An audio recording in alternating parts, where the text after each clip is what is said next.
Les banques marocaines figurent dans le classement Forbes MENA pour l'année 2024. Ces trois banques cumulent à elles seules 21,1 milliards de dollars de valorisation globale cumulée. L'édition 2024 du classement Forbes MENA piste 30 banques de la région Moyen-Orient-Afrique du Nord, MENA, qui comprend des entités de 7 marchés dont 26 sont basées dans le Golfe. Une augmentation de 14% au cours des 12 derniers mois. La première est Ajari Wafa Bank, la deuxième est BCP, et la troisième est CDG Capital. Les bénéfices robustes des banques marocaines sont de 15 à 20% pour l'année 2024-2025, qui offrent une protection solide contre les chocs potentiels, selon un rapport de Fitch Ratings publié le 22 juillet à Londres.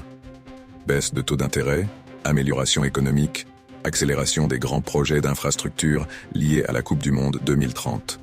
La Banque mondiale soutient l'amélioration de la performance des banques marocaines. À Washington, le 24 juin, la Banque mondiale approuve un financement de 600 millions de dollars pour le Maroc destiné à 2 projets, visant à améliorer la performance du secteur public, ainsi que l'inclusivité et la qualité des services publics. Depuis 2008, les banques marocaines étendent leurs activités sur le continent africain, combinaison de facteurs économiques, stratégiques, politiques, soutenus par une vision à long terme, et la diversification régionale. Les investissements directs étrangers en Afrique de la part du Maroc ont dépassé les 800 millions de dollars en 2021. Présents dans plus de 30 pays africains, les banques marocaines sont devenues le deuxième, voire le premier investisseur africain du continent.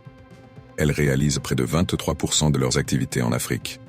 Il faut souligner que les banques européennes se retirent progressivement et que le Maroc prend leur place. Il a réussi non seulement une assise financière mais aussi une expertise solide pour pouvoir les remplacer.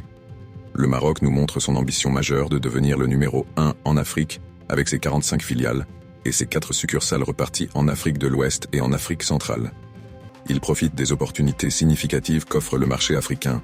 Abdelatif Jouari, gouverneur de Banque Al-Maghrib, annonçait le 22 mai à Dakhla, dans le Sahara marocain, l'importance d'une intégration inclusive de nos banques en Afrique. Augmentation des échanges commerciaux de l'Afrique avec le reste du monde, 15%, et avec les pays africains de 53%. Pour contribuer à une hausse du PIB de plus de 10%.